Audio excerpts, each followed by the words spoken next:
আকন্দ আকন্দ গাছ এক প্রকার ঔষধি গাছ। এর অপর নাম অর্ক পুষ্প। আকন্দ গাছ এর বৈজ্ঞানিক নাম কোলেটোপিস প্রসেরা। এটি সাধারণত রাস্তার ধারে বা পতিত জমিতে জন্মে থাকে। আকন্দ গাছ ঝোপ জাতীয় এবং 5 থেকে 7 ফুট পর্যন্ত লম্বা হতে পারে। পাতা 4 থেকে 8 ইঞ্চি লম্বা হয়। আকন্দ গাছের পাতার উপরিভাগ মসৃণ এবং নিচের ভাগ তুলার মতো হয়ে থাকে। পাতা বা কাণ্ড ভাঙলে সাদা দুধের মতো কষ বের হয়। আকন্দ গাছের ফুল সাদা বা বেগুনি রঙের হয়ে থাকে। আকন্দ গাছ বাংলাদেশ ছাড়াও Indonesia, Malaysia, Philippine, Thailand, Sri Lanka, Bharat, চীন, পাকিস্তান ইত্যাদি দেশগুলোতে পাওয়া যায়। আকন্দ গাছের ঔষধি গুণাবলী রয়েছে অনেক। আকন্দ গাছের পাতা ও দুধালো রস প্রাচীনকাল থেকে বিভিন্ন ত্বকের চিকিৎসায় ব্যবহৃত হয়ে থাকে।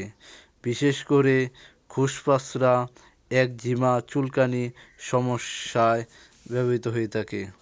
আকন্দ গাছের পাতা সেদ্ধ করে বা তার ধোঁয়া শ্বাসের মাধ্যমে গ্রহণ করলে শ্বাসকষ্ট এবং হাঁপানি রোগের উপশম হয়।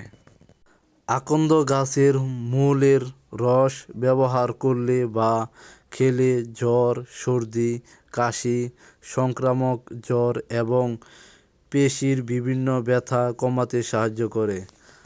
আকন্দের দুধালো রসকে প্রাকৃতিকভাবে কীটনাশক হিসাবে ব্যবহারের প্রচলনও রয়েছে। এটি ঝোঁক, পোকামাকড় ও অন্যান্য কীটপতঙ্গ প্রতিরোধ করে। আকন্দের রস লাগালে ঝোঁক শরীর থেকে সহজে দূর হয়ে যায়। হজমের সমস্যা দূর করতে, কোষ্ঠকাঠিন্য, অ্যাসিডিটি, পেটে গ্যাসের সমস্যা ও বমি বমি ভাব থেকে মুক্তি পাওয়ার জন্য আকন্দ গাছের মূল থেকে এক ধরনের ঔষধ তৈরি করা হয়।